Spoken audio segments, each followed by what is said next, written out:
government and to the American people. And also to the Border Patrol agents, ICE agents, the jobs that they do and how incredibly difficult their jobs are based on the failed policies that they are forced to operate under. It is absurd. I live in Georgia. My state is not a border state, but let me inform you of some of the things that we're dealing with. Here in Georgia, fentanyl involved deaths has increased by over 230% since Biden has taken office. In my district alone, we have had fentanyl involved deaths increase by over 350%. I can tell you right now, the policies do not work. And we are sick and tired of our young people dying, our emergency responders getting poisoned by fentanyl. This is unacceptable. Chief Ortiz, are you aware that there was an explosive device found by Border Patrol agents on January 17th in an area called No Man's Land, and there's surveillance of who put it there? And guess what? It wasn't Americans, it was cartels. Are you aware of that?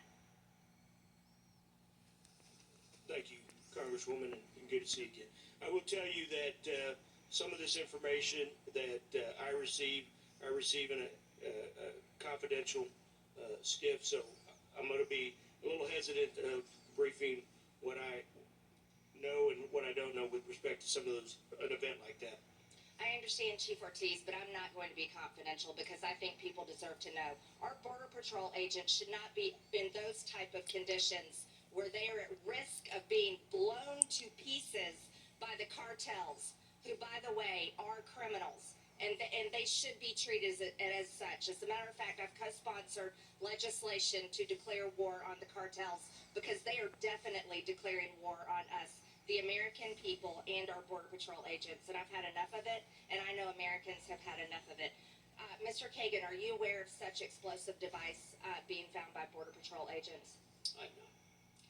Mr. Kagan, since you have to deal greatly in all the horrific drugs that are poisoning Americans every day, let's talk about kids for a little bit.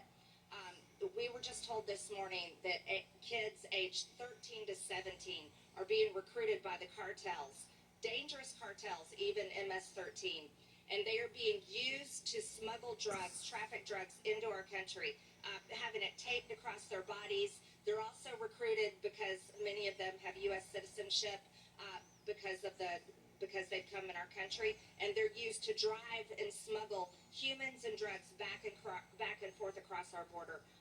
Can you elaborate on that? Thank you, and good to see you as well.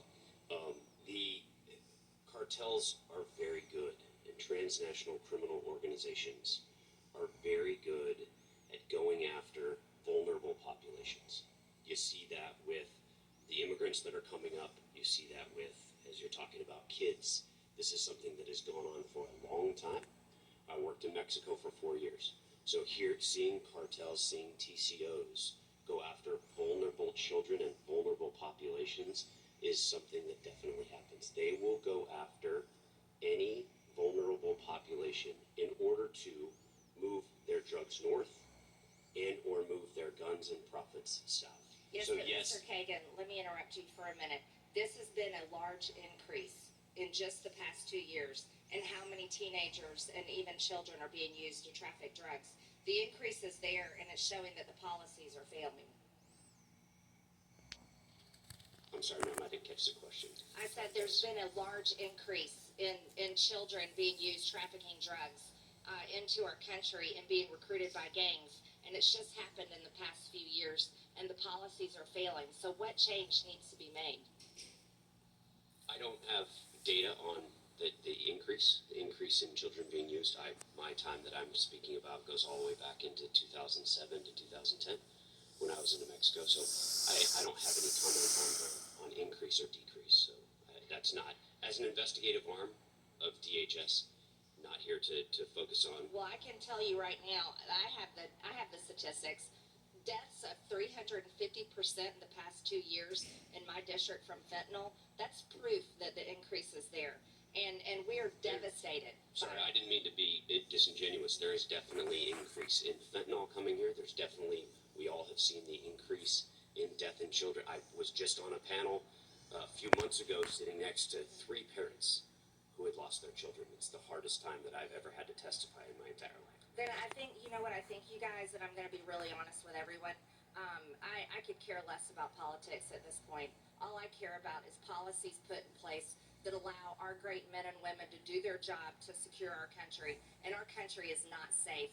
And our people are being poisoned by fentanyl every single day. I cannot believe it's the #1 cause of death of people from ages 18 to 45.